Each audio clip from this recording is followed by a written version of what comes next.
Hello दोस्तों, आप लोग कैसे हैं? उम्मीद करते हैं बहुत अच्छे होंगे। यहाँ देखिए, आज हम जीरो से स्टार्ट कर रहे हैं इंग्लिश क्लास। देखिए, अल्फ़ाबेट यहाँ लिखा हुआ है। अल्फ़ाबेट अल्फ़ाबेट का हिंदी होता है वर्णमाला। क्या होता है? वर्णमाला। वर्णमाला। तो वर्णमाला किसे कहते हैं, इससे समझिए। हिंदी में होता है वर्णों के समूह को वर्णमाला कहते हैं। वर्णों के समूह को वर्णमाला कहते हैं। लेकिन इंग्लिश में पढ़ रहा है ना, तो हम इंग्लिश में ना लिखेंगे। देखिए यहाँ, the set of 26 letter in English is called alphabet. Alphabet. तो हिंदी में भी देख लीजिए, वर्णों के समूह को वर्णमाला कहते हैं। यहां तक हो गया ना क्लियर? आगे देखिए, वर्णमाला को या वर्णमाला कितने प्रकार के होते हैं? There are two parts of alphabet. Alphabet दो तरह के होते हैं। पहला कैपिटल लेटर्स, दूसरा स्मॉल लेटर्स। पहला कैपिटल लेटर्स, दूसरा स्मॉल लेटर्स। अब जो ये दो तरह का लेटर्स होता है, कैपिटल और स्मॉल, इसको कॉपी में लिखते कैसे हैं?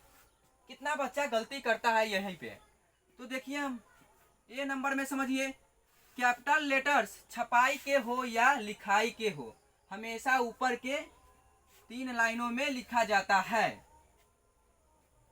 बी नंबर में, इंग्लिश में कैपिटल और स्मॉल दो तरह के होते हैं, ये ऊपर भी बता दिए हैं। सी नंबर में, स्मॉल लेटर्स में से एफ 4 लाइनों में, बी डी एच के एल टी ऊपर के 3 लाइनों में तथा बाकी जो बच गया है बीच के 2 लाइनों में लिखा जाता है।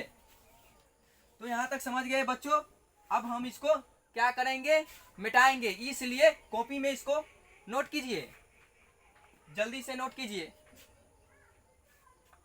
कीजिए नोट। अरे कॉपी में लिखिए ना, नोट कीजिए। देखो, लेटर्स लेटर्स कितने प्रकार के होते हैं? 2। तो इंग्लिश में देखिए, यहाँ there are two parts of letters. Letters 2 प्रकार के होते हैं। फर्स्ट नंबर में है, 1 नंबर में वॉवेल्स। देखिए, वॉवेल्स समझिए, the letter which is pronounced without the help of any letters is called a vowel. इसका हिंदी होगा वह अक्षर जिसका उच्चारण में किसी दूसरे अक्षर की सहायता नहीं लेनी पड़ती है, उसे क्या कहते हैं? स्वर वर्ण, यानी इंग्लिश में कहते हैं वॉवेल्स। क्या कहते हैं? वॉवेल। जैसे में देख लीजिए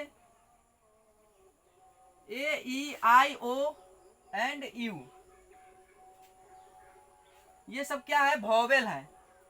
तो हमसे कोई पूछेगा वॉवेल्स कितने प्रकार के होते हैं, तो इसको लिख लो कॉपी में, there are 5 parts of vowels. लिख लो इसको कॉपी में। इंग्लिश में A E I O and U को वॉवेल्स कहा जाता है। तो इसको कॉपी में लिख सकते हो। वॉवेल्स कितने होते हैं? तो 5 होते हैं, 5। हिंदी भी समझ गए इसका। अब देखिए दूसरा, consonant. The letter which is pronounced with the help of a vowel is called a consonant. तो इसका हिंदी समझिए, वह अक्षर जिसका उच्चारण में स्वर वर्ण की सहायता लेनी पड़ती है, उसे क्या कहते हैं? कॉन्सोनेंट, यानी व्यंजन वर्ण कहते हैं। एग्जाम्पल्स देखिए, बी डी एफ, ई नहीं होगा, एफ जी डॉट जेड, जो बाकी इसमें है लिखा हुआ है। इसमें डॉट का मतलब समझ रहा है ना, लिखा हुआ है। तो इसको कॉपी में लिख लीजिए, सभी बच्चे लिख लीजिए। और मेरा क्लास अच्छा लगा है तो दोस्तों के साथ शेयर कीजिए और लाइक कमेंट शेयर भी कीजिएगा।